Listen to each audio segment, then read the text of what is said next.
అండి. అందరికీ నమస్తే. అందరూ ఎట్లున్నారు? మంచిగున్నారా? నేనైతే చాలా చాలా బాగున్నాను. మీరందరూ కూడా బాగుండాలని మనస్ఫూర్తిగా అయితే కోరుకుంటున్నా. Welcome back to our channel Priyaraju heartful life. అందరికీ గుడ్ మార్నింగ్. ఈవినింగ్ టైంలో అయితే అసలు ఫుల్ గాలి స్టార్ట్ అయింది. ఎంత గాలి పెట్టిందంటే రేకులు లేచిపోతాయేమో అన్న భయమైందనమాట. అంత గాలి పెట్టింది. ఇక మా చిట్టి తల్లేమో ఒక్కటే ఏడుస్తుంది. సర్లే అని ఎత్తుకొని కూర్చుంటే ఇక మంచిగా ఆడుకుంటుంది. హాయ్ చెప్తుంది రోయ్. డైలీ అనుకుంటున్నాను లాంగ్ వీడియో షూట్ చేసుకుందామని. కానీ షార్ట్స్ మీద పడితేనేమో లాంగ్ మిస్ అవుతున్నాయి, లాంగ్ పెడదామంటేనేమో షార్ట్స్ మిస్ అవుతున్నాయి. అసలు ఏంటో ఏమో ఏం చేస్తున్నానో నాకే అర్థమైతలేదు. కానీ ఒక్కటి మాత్రం అర్థమైంది, లాంగ్ వీడియోస్ అనుకుంటే మాత్రం ఇక్కడనే అయిపోతున్నాము. షార్ట్స్ పెట్టేటోళ్ళు మాత్రం ఎక్కడికో వెళ్ళిపోతున్నారు. కానీ నన్ను కనెక్ట్ అయిన వాళ్ళు లాంగ్ వీడియోస్లో చాలా మంది ఉన్నారు. అందుకే నాకు ఆపబుద్ధి కాదు. ఎంత కష్టమైనా సరే, గ్యాప్ వచ్చినా సరే తప్పకుండా పెట్టాలనిపిస్తుంది. ఇక పాప అయితే పడుకుందనమాట. పడుకున్న తర్వాత ఇక నేను పని అయితే స్టార్ట్ చేసుకున్నాను. అయితే పిల్లలు సతాయిస్తున్నారనేసి మంచం మీద అయితే పడుకోబెట్టాను. మంచం మీద తను పడుకుంది అంటే ఇక మాటికి ఒకసారి చూస్తూనే ఉంటా. మళ్ళీ దొగ్గుతుంది కదా, కింద పడుతుందేమోనని భయం. మళ్ళీ ఇంట్లో వరకే పనులు చేసుకుంటానన్నమాట. గిన్నెలు తోమటం అలాంటివి అయితే మాత్రం పాప లేచున్నప్పుడే చేసుకుంటాను. లేదంటే పాప బయట రూమ్లో పడుకుంటే కనుక చేసుకుంటాను. పిల్లలందరూ అయ్యేసరికి అల్లరికి అస్సలు పడుకుంటలేదు. కాసేపన్నా పడుకోనిలే అని ఇంకా లోపటింట్లో అయితే వండబెట్టిన. బాగా గాలి పెడుతుంది కదా, ఇక ఊరికే దుమ్ము వస్తూనే ఉంటుంది. కాకపోతే మనం ఇంట్లోకి బయటకు నడిచేటప్పుడు ఊరికే కాళ్ళకు దుమ్ము అంటితే చిరాగ్గా అనిపిస్తుంది అనమాట. అందుకని ఇక ఊడ్చుకోక తప్పదు. ప్లేస్ అనేది ఖాళీగా కొల్ల ఉన్నందుకు ఇక ఎక్కడున్న చెత్త మొత్తం ఇక్కడికే వచ్చేస్తూ ఉంటుంది. ఇక ఇక్కడ బయట అయితే నేను ఎన్నిసార్లు అంటే అన్నిసార్లు సర్దుతూనే ఉంటా. ఇక పిల్లలు వేస్తూనే ఉంటారు. అంతేకాకుండా మా చిట్టి తల్లి ఆడుకుంటుందని కూడా అదోటి ఇదోటి తన ముందర వేస్తూ ఉంటాను అనమాట. బొమ్మలు వేసిన దానికంటే ఏవో ఒకటి ఇంట్లో ఉండే ఐటమ్స్ వేస్తేనే మంచిగా ఆడుకుంటారు. నాకైతే మా చిన్నోడి వల్ల బీపీ పెరిగిపోయి బీపీ టాబ్లెట్స్ వాడాల్సి వస్తుందేమో అనిపిస్తుంది. చాలా అంటే చాలా మొండి అసలు. ఇప్పుడు చిన్న ఉన్నాడు కాబట్టి ఇట్లున్నాడు, పర్లేదు అనుకోవచ్చు. కానీ పెద్దగా అయిన తర్వాత కూడా వాడు అట్లనే ఉంటాడా ఏంటి అని భయమవుతుంది ఇప్పుడే నాకు. ఎంత మొండి అంటే ఇప్పుడు అది కావాలంటే ఇప్పుడు అది కావాలంతే, అప్పుడే కావాలి అది. ఇప్పుడు నేను ఏదైనా ఒక పనిలో ఉండి వాడు ఏమైనా అడిగిండు అనుకో, ఈ పని అయిపోగానే ఇస్తాను ఆగురా అంటే ఆగడనమాట. నా పని ఆపుకొనైనా సరే వానికి ఇచ్చేయాలి. అసలు వాని తలుచుకుంటేనే భయమవుతుంది. నేను ఎక్కడ సైకో కింద పడిపోతాను. ఇప్పుడు కూడా అంతే, పాప పడుకుంది కదా అని నేను ఇంట్లోనే పనులు చేసుకుంటా ఉన్నాను. మా ఆయన వచ్చిండే. మా ఆయన వచ్చి కోళ్ళపారం దగ్గరికి వెళ్ళిపోగానే ఇంకా వెనకాలనే వెళ్ళిండంట. ఆయననేమో నేను దిక్కులు చూడను అన్నట్టు ముందుకు వెళ్ళిపోతాడు అంతే. వెనకాలకి చూసేదే లేదు. ఇక బండికి ముందుకు చూడాలి కాబట్టి ముందుకు చూసుకుంటా వెళ్ళిపోతాడు. పిల్లలు వచ్చి గుండుగాడు కోలపారం దగ్గరికి పోయిండు, నడుచుకుంటూ పోయిండు అంటే కానీ నాకు తెలియదు. పిల్లలందరూ ఇన్నే ఉన్నారనమాట. ఇంకా వదిన పిల్లలు కూడా వచ్చినాయండి. అందరు కలిసి ఆడుకుంటారు కదా, వాళ్ళతోనే ఉంటారులే అనుకున్నా. వాడేమో ఎప్పుడో పోయిండు. మా ఆయనకు ఫోన్ చేసి నువ్వు తోలుకపోయినావా అంటే లేదని. ఇక రిటర్న్ వచ్చి చూస్తే మధ్యలో నడుచుకుంటూ పోతుండంట కోలపురం దగ్గరికి. కోలపురం దగ్గరికి నడుచుకుంటూ పోతుండు. ఈ ఒక్క విషయమే కాదు, అసలు చాలా విషయాల్లో బాగా ఇబ్బంది పెడుతుండు వాడు. ఒక విధంగా పాపని చూసుకోవటం, పెద్దోన్ని చూసుకోవటం నాకు అంత ఇబ్బందిగా లేదు. కానీ మా చిన్నోన్ని చూసుకోవటం మాత్రం చుక్కలు కనిపిస్తున్నాయి. కొట్టినా తిట్టినా ఏం చేసినా ముద్దుగా చెప్పినా వినే స్టేజ్ దాటిపోయినాడు. వాడు ఏదైనా పని చేసినప్పుడు చేయకరా అని చెప్తే అది మంచిగా చెప్పినా సరే చేస్తానే అంటాడు. కొట్టి చెప్పినా చేస్తానే అంటాడు. తిట్టి చెప్పినా చేస్తానే అంటాడు. అసలు వాడిని ఎట్లా మార్చుకోవాలి? ఏమైనా టిప్స్ ఉంటే చెప్పరాదు? బుర్ర పేలిపోయేలాగుంది. వాడికి ఇప్పుడు 3 years రన్నింగ్ అనమాట.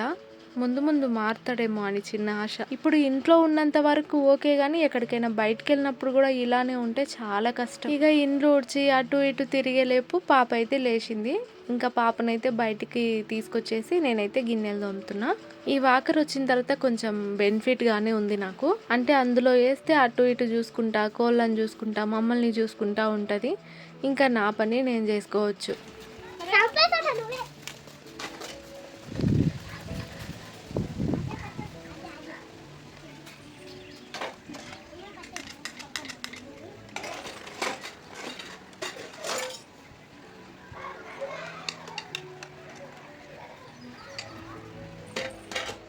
చాలా మంది పిల్లలు ఇట్లనే ఉంటారు. పడుకోబెట్టినాం అనుకో ఏడుస్తారు, కూర్చోబెట్టినా నిలబెట్టినా నవ్వుతారు అనమాట, మంచిగా ఆడుకుంటారు. ఇంకా పాప కూడా అదే టైపు. ఇందులో వేస్తే ఇక కూర్చున్నట్టే ఉంటుంది కాబట్టి ఏమన్నదు, అటు ఇటు చూస్తూ ఆడుకుంటుంది. ఈరోజు అయితే ఎక్కువ ఎండ లేదు, వెదర్ అయితే చాలా కూల్గా ఉండే. కాబట్టి వాతావరణం చాలా బాగుంది. ఇక పిల్లలైతే పాపను ఆడిపించుకుంటామని చెప్పి అవతలకి తీసుకుపోయారు. అయితే పాపకి మెడలో మొగుళ్ళ పూస అంటారు కదా, అదైతే చిన్నగా అయిందనమాట. మెడకి టైట్ అవుతుందనేసి తీసేసినాము. వేద్దామంటే రోజు మర్చిపోతున్నా. ఇక షాప్ దగ్గర అత్తమ్మ అయితే తీసుకొచ్చి కడుతుంది. అప్పుడైతే ఈ మొగుళ్ళ పూస అనేది బ్లాక్ కలర్లో వస్తుండే, ఇప్పుడేమో రెడ్ కలర్ వస్తున్నాయి. ఇదైతే పిల్లలకి కంపల్సరీగా ఉండాలంటారు. ఇంకా వాతావరణం కూల్ ఉండి మోడం వేసుకొని ఉంటుంది కదా, అలాంటి టైంలో అయితే ఖచ్చితంగా ఉండాలంటారు. దీని గురించి మీ సైడ్ కూడా ఇంతేనా? ఇంకా పాప అయితే యువతల పిల్లలతో కలిసి ఆడుకుంటుంది కదా, ఇంకా సరేలే అని అవతలనే వదిలేసి నేనైతే వచ్చేసిన. పిల్లలు మంచిగా ఆడుకునేటప్పుడు అసలు ఎంత పని ఉన్నా ఇంట్లో చేసుకోవాలనిపిస్తుంది. అదే పిల్లలు ఏడుస్తూ ఉన్నారనుకో, కనీసం అసలు ఏ పని చేసుకోబుద్ధి కాదు. ఇంట్లో 7 పనులు ఆన్నే ఆగిపోతాయి.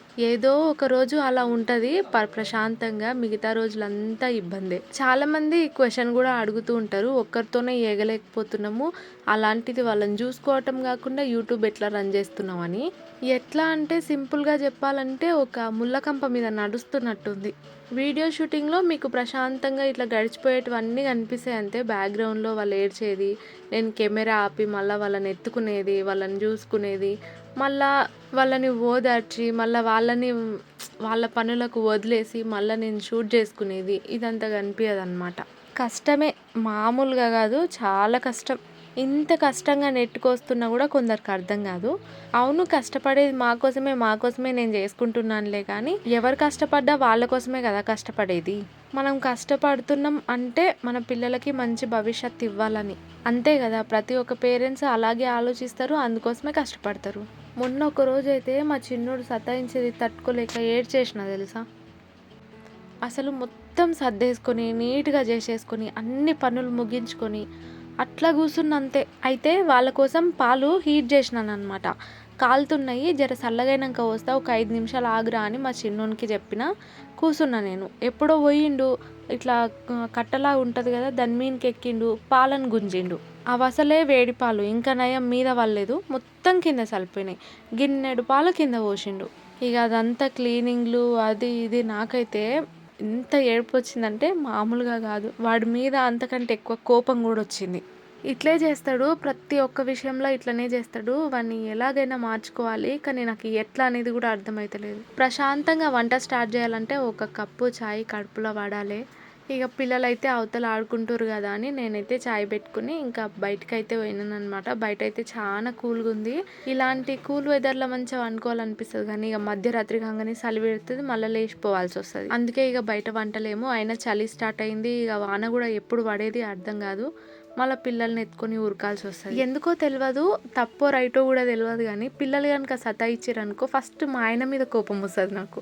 అంటే కొంచెం ఫాస్ట్గా పని ముగించుకొని రావచ్చు కదా అని కోపం వస్తుంది అనమాట. ఆడ ఆయనకి ఎంత పని ఉంటుందో మనకు తెలియదు. ఏమైంది, ఎందుకు అరుస్తున్నావు? సరే కాలుతుంది, జరుగు.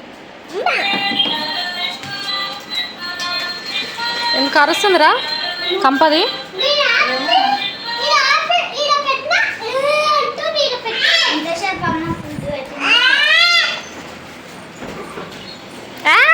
ఆపురా ఆపు. తిప్పితే ఏమంటలేదు, ఆపితే ఏడుస్తుందిగా.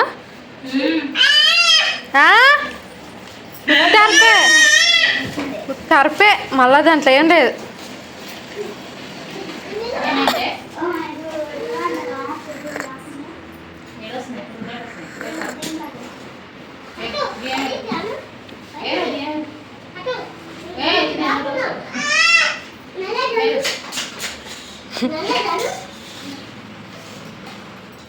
ఎందుకో అరుస్తుందని అవతలకి పోయి చూసిన, తిప్పితే ఏమంటలేదంట, ఇంకా ఊకుంటేనేమో అరుస్తుందంట. మా పెద్దోడైతే పాపం తిప్పి తిప్పి అలసిపోతుండు, ఎంతసేపు తిప్పాలి నేను అంటాడు. ఇంకోటి, నేను తిప్పురా అన్నప్పుడేమో ఓడు, నేను వద్దురా అన్నప్పుడేమో దాంట్లో కూసబెట్టు అని సతాయిస్తారు. ఇక తొందరగా అన్నం అయితే పెట్టేస్తున్నా. ఇక పాప మళ్ళీ స్టార్ట్ చేసిందంటే మళ్ళీ ఒక్కదాన్ని ఎత్తుకొని చేసుకోవాల్సి వస్తుంది. ఇంకా ఫస్ట్ అన్నంకి పెట్టేసిన, ఇంకో సైడ్ ఏమో పాపకి ఫుడ్ తినిపించాలి కదా, దానికైతే పెట్టేసిన. పాపకు తినిపించిన తర్వాత ఇంకా కర్రీ అయితే చేస్తాను. పాపం లేట్ అయిపోతుంది, మా ఇద్దరికి లేట్ అయిపోద్దని నేను కొంచెం తొందరగా చికెన్ తెప్పించిన. ఆయన లేట్ అయ్యేటట్టే ఉంది. అంటే కాల్ చేసి మా ఆయనకు చికెన్ తెమ్మంటే వచ్చేసరికి 1/2 అవర్ అవుతుంది అన్నాడు. ఇంకా ఆయన లేట్గా తీసుకొచ్చిండు అనుకోండి, నేను లేట్గా వండాల్సి వస్తుంది, పిల్లలేమో తినకుండానే వాడుకుంటారు.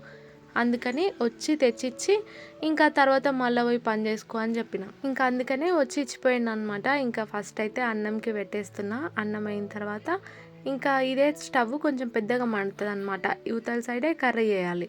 పాపకు లేట్ అయింది అనుకోండి ఫుడ్, మళ్ళీ పాప తినదు. అందుకే తనకి టైంకి ఉండాలి, ఈ పిల్లలకి టైంకి ఉండాలి.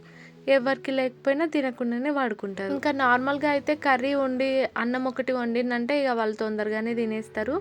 అప్పుడు నాకు ఏ బాధ ఉండదు. ఇంకా ఇట్లా ఏమైనా నైట్ టైం చేయాలంటేనే కొంచెం లేట్ అయిపోతుంది. ప్రెజెంట్ అయితే లైఫ్ చాలా సాఫీగా సాగిపోతూ ఉంది. ఇంకా ఫ్యూచర్ ఎట్లుంటుందో తెలియదు. అంటే ఇప్పుడే పిల్లలకి మామూలుగా ఉండవన్నమాట. ఫీజులని అవి అని ఇవని బాగానే ఉంటాయి కదా మనకి ఖర్చులు. ఇంకా వాళ్ళు పెరిగే కొద్దీ ఇంకా ఉంటాయి. వాళ్ళకి మంచి భవిష్యత్తు ఇవ్వాలంటే మనం మంచిగా కష్టపడాలి. నాకైతే ఒక్కటే మళ్ళీ తలుచుకున్నప్పుడల్లా నాకు ఒక్క విషయంలో చాలా భయం అనిపిస్తుంది.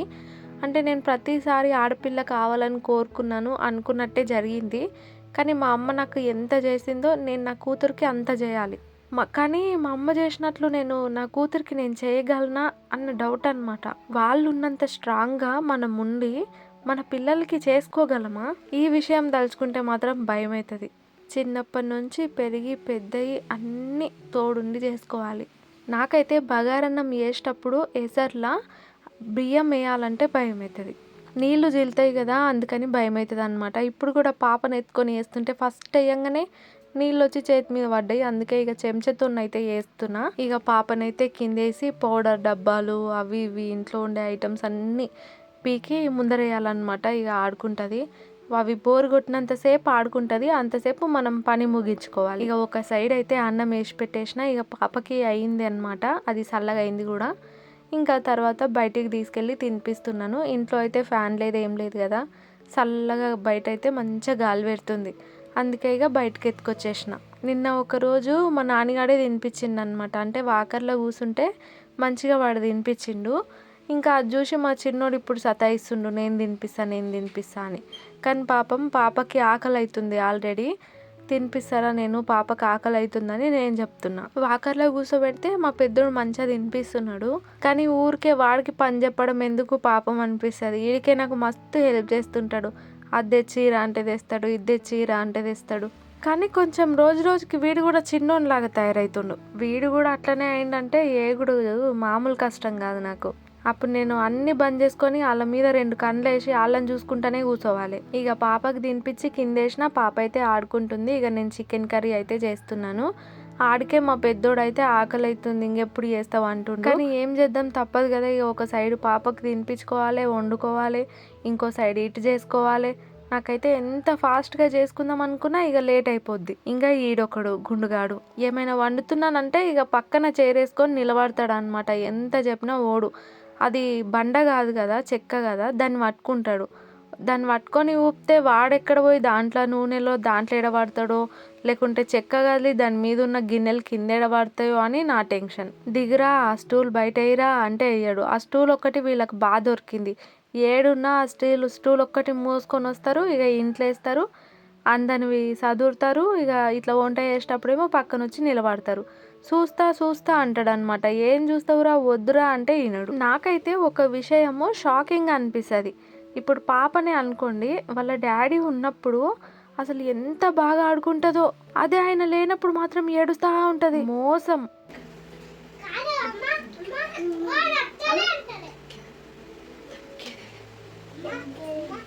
దగ్గేదేలే గట్టిగా, దగ్గేదేలే కాదు, తగ్గేదేలే ఒకసారి అను, లేకపోతే దగ్గేది కాదు నాయన, తగ్గేది. పిల్లలు అట్లా వాళ్ళ డాడీ ఉన్నప్పుడు సైలెంట్గా మంచిగా ఆడుకొని మనతో మాత్రమే ఏడ్చిరు అనుకోండి, ఇక మనం చెప్పినా నమ్మరు ఎవరు. ఆ పిల్లలు మంచిగా ఆడుకుంటారు, నువ్వే అబద్ధం చెప్తున్నావు అన్నట్టు అయిపోతుంది. కానీ మా గుండుగాడు మాత్రం ఒకటేలాగుంటాడు. వాళ్ళ డాడీ ఉన్న అదే ఏడుపు, నేనున్నా అదే ఏడుపు. వీడిని చూసినప్పుడు నాకు ఒక డైలాగ్ గుర్తొస్తుంది. ఎవ్వడి మాట వినడు సీతయ్య, సేమ్ టు సేమ్ ఇంకొకటి, నేను మోనార్క్ని, నన్ను ఎవరు మోసం చేయలేరు. ఈ డైలాగ్స్ బాగా సూట్ అవుతాయి మా చిన్నకి. ఈ రోజు అయితే మా ఆయన ఏమన్నా అనుకొని నేనైతే చికెన్ ఫ్రై చేద్దామని ఫిక్స్ అయిపోయినా.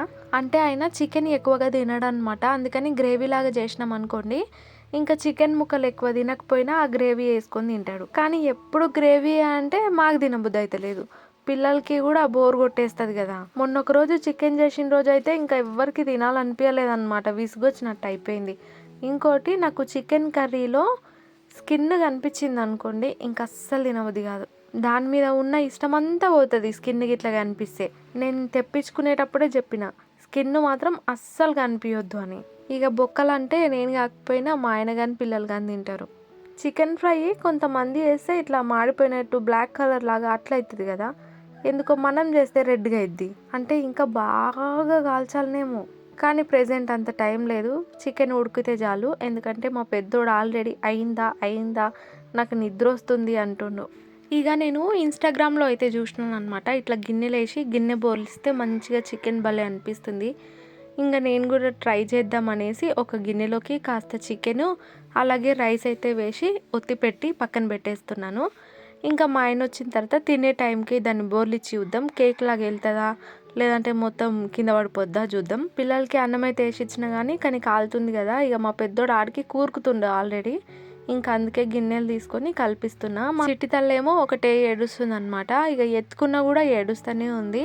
ఇంకా తను కూడా పడుకునే టైం అయితే అయ్యింది, కానీ ఇక డ్రెస్ చేంజ్ చేసేసి అలాగే ప్యాంపర్స్ అయితే యూజ్ చేస్తున్నా నైట్ టైము. ఎందుకంటే ఇప్పుడు వాతావరణం చల్లగా ఉంది కదా, ఇక నైట్ అంతా లేపుతూనే ఉంటుంది. నన్ను లేపినా పర్లేదు, ఒక ప్లేస్ కాకపోతే ఇంకో ప్లేస్కి ఎత్తుకోవేవు అనుకుంటా, కానీ డ్రెస్ మొత్తం తడిపేసుకుంటుంది అనమాట. డ్రెస్ తడిపేసుకుంది అనుకోండి, మధ్యరాత్రిలా డ్రెస్ చేంజ్ చేయాలంటే అస్సలు ఓపిక ఉండదు అనమాట. కానీ అట్లనే తడిగా పడుకుంటుందా అంటే పడుకొని బుద్ధి కాదు, అంత పచ్చి ఉంది ఎట్లా వండుకుంటుంది అబ్బా అని ఇక లేవ్వక తప్పదు, మార్చక తప్పదు. అందుకని ఇంకా ప్యాంపర్స్ యూజ్ చేస్తున్నా. ఇక దొగ్గుడు జరుగుడు చేస్తుంది కాబట్టి బట్టలు అయితే మషి బట్టలు అవుతాయి. చాలామంది ఇది కూడా అడుగుతుంటారు, ఫ్రాక్స్ వేస్తున్నారు మీరు, ప్యాంపర్స్ ఉండే టైం కూడా యూజ్ చేస్తారా అని. ఏం లేదు, ఫ్రాక్ కనుక పచ్చిగా అయిందనుకోండి, చాలా పచ్చిగా చేసుకుంటే ఇంకా మార్చి వేరేది వేసేస్తా అంతే. ప్యాంపర్స్ అయితే నేను అసలు యూజే చేయను, ఇక నైట్ టైం తప్పదు అనుకుంటే చేస్తా. ఎందుకంటే పొద్దు స్నానం వీళ్ళతోనే అరిసి కష్టపడి నైట్ టైం నిద్ర లేకపోతే నేను ఇదైపోతుంది నాకు, తను కూడా ఊరికే లేవటం తనకు డిస్టర్బ్ అవుతుంది. ఇదంతా కాదనుకుంటే ఆ డ్రెస్ చేంజ్ చేసుడు ఒకటి, అదొకటి ఇంకా పెద్ద డిస్టర్బెన్స్. ఇక మా వాళ్ళని అయితే పడుకోబెట్టిన 9:30 అవుతుంది, మా ఆయన ఇంకా రాలేదు. అందుకే అనమాట కొంచెం కోపం మీద ఉన్నా, అంటే వస్తే కలిసి తింటాం కదా అని ఆగినా. నాకు ఉదయం టైంలో సాయంత్రం టైంలో పని ఉంటుంది, కరెక్ట్గా ఆయనకి కూడా ఉదయం టైంలో సాయంత్రం టైంలో పని ఉంటుంది. 9:30 అవుతుంది. ఏడుకోనా ఇంతసేపు? ఫ్లైట్ కావాలి, నువ్వు షెడ్ కాలు లేవు, నాకు మాటలు వినిపించినాయి. కోళ్ళ సప్పులో మనుషుల సప్పులో తెలియనంత పిచ్చిదాన్ని కాదు నేను. సాల్గా అనుకో, నాకు స్ప్రైట్ కావాలి, నాకు స్ప్రైట్ కావాలంటే. లేకపోతే ఇంతసేపు నీకోసం ఆగలేదు, స్ప్రైట్ కోసమే. ఇట్లాంటి గొడవలు అయితే ఇంట్లో మాకు ఉదయం నుంచి నైట్ వరకు మస్తు ఉంటాయి. ఇంకా బయట కూల్గా ఉంది కదా, ఇక బయటనే తిందామనేసి బయటనే దుప్పటైతే వేస్తున్నాను. కింద అయితే సాపేసుకొని కూర్చోవచ్చు, ఇంకా ప్రశాంతంగా ఉంటుంది. కాకపోతే మస్తు గాలి పెడుతుంది కదా, ఇక దుమ్మంతా వచ్చి ప్లేట్లనే వాడుతుంది అనమాట. కొంచెం హైట్ ఉంటేనే దుమ్ము అనేది రాదు. ఇక ఇదైతే అసలు వస్తుందో రాదో అనుకున్నాను కానీ బాగానే వచ్చింది. ఒక 2-3 ముక్కలు మాత్రం గిన్నెకి అతుక్కుపోయినాయి. చికెన్ కర్రీ చేసుకున్నప్పుడు చికెన్ బిర్యానీ అయినా సరే ఉల్లిగడ్డ ఉంటే టేస్ట్ బాగుంటుంది పక్కన, అందుకని ఇంకా ఉల్లిగడ్డ అయితే కట్ చేసేసిన. చికెన్ మాడిపోయినట్టు కర్రెగా రావాలంటే ఏం చేయాలి, ఒకసారి పొయ్యి మీద వేసే మాడిపోయిన చూడు అట్లా ఉండాలి కలర్, అప్పుడు చికెన్ ఫ్రై లెక్క ఫీలింగ్ వస్తుంది అనమాట. కానీ ఫ్రై టేస్ట్ మాత్రం చాలా మంచిగా అయింది. పిల్లలు కూడా అసలు సతాయించకుండా మంచిగా తినేసిర్రు. నార్మల్గా అయితే కారం అవుతుందని వద్దని అదని ఇదని సతాయిస్తుండే, కానీ ఏమనకుండా గమ్మున తిని ఖాళీ చేసి గిన్నెలు పక్కన పెట్టిర్రు. ఇక మా పెద్దోడైతే పాపం కూరుక్కుంటూనే తిన్నాడు. ఇక వాళ్ళందరూ అన్నాక మేమైతే బయట ప్రశాంతంగా కూర్చొని తింటున్నాము. ఈ గ్యాప్లో మళ్ళీ ఒకసారి మా చిట్టి తల్లి లేచిందనమాట, పోయి ఫీడింగ్ చేస్తే మళ్ళీ పడుకున్నది. మా చిన్నోడు కూడా లేచిండు, పోయి మా ఆయన పడుకోబెట్టొచ్చిండు.